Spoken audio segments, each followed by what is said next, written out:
Good morning, everyone. Ben here, and today we're going to be covering both double-barrel Senate elections because both double-barrel Senate elections are very similar to each other.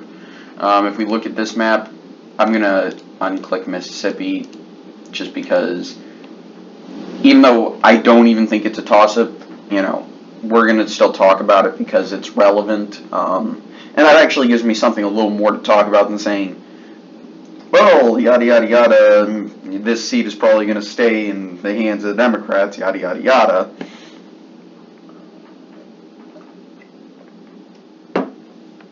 And just, or yada yada yada, this state's going to stay in the hands of the Republican, and then, assign them to their respective party.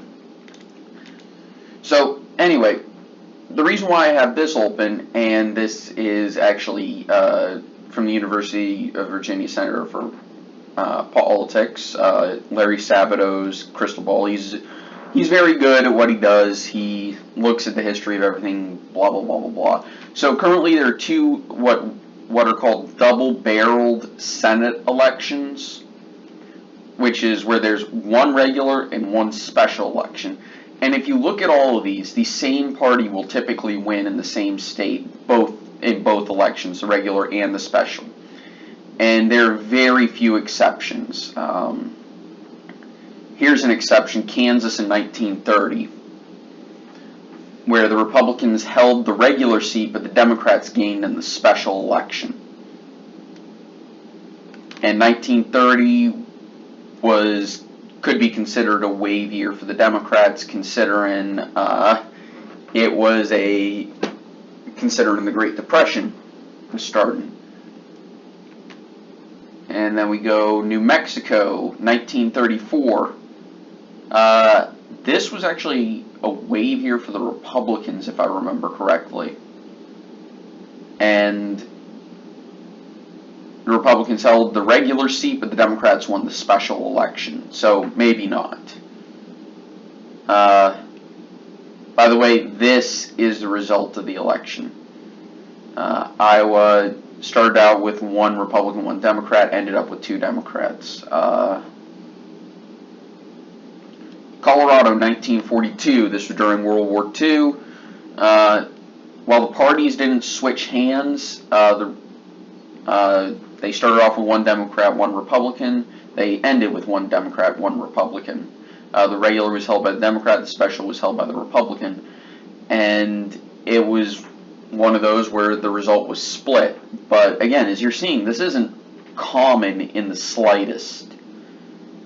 Let's go to the next time we have different results. Nope. Here we go. Hawaii. In their first ever Senate election, when they voted for their senators, as we can see, they voted for one Republican, one Democrat. But that was a little bit different, but again, typically the same party wins. For example, when Alaska held their first elections with no incumbent, they voted in two Democrats in their double barrel. I believe this is Idaho in 1962. Their regular seat was up, and their special election seat was, and they had a special election for their other senator, and the result was split. But again, rare. And another split result in 1962, New Hampshire, where one of the seats flipped hands, the special election did. And then another one in 66, with South Carolina giving their votes to Strom Thurmond, who used to be a Democrat. He flipped because of the Civil Rights Act. I'm not going to get into that can of worms,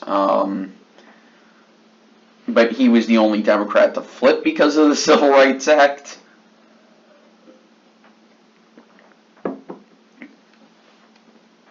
And of course, the special election was held by a Democrat, and it stayed with the Democrats. And as we all know, Strom Thurmond was essentially a Democrat. He just had a different party initial by his name.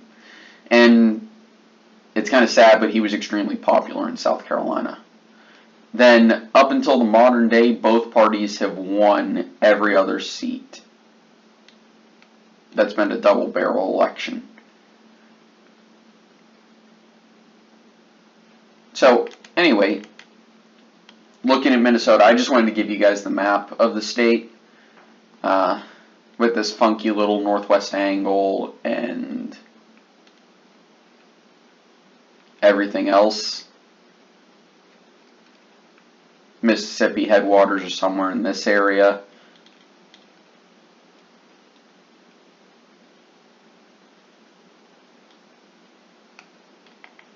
So, my expectation is both seats are going to stay in the hands of the parties that control them. And that means we only have one seat left to cover, and that is Florida. And we'll know more about that soon. Will Rick Scott run or won't he run? Also, yeah, this seat is safe for Ted Cruz. Tennessee is still expected to be safe for the Republicans, though I may come back to that one later on. Claire McCaskill, yeah, and I stand by these predictions for now. Anyway, guys, thank you so much for watching. I hope you enjoyed this, and I'll see you guys next time. Bye.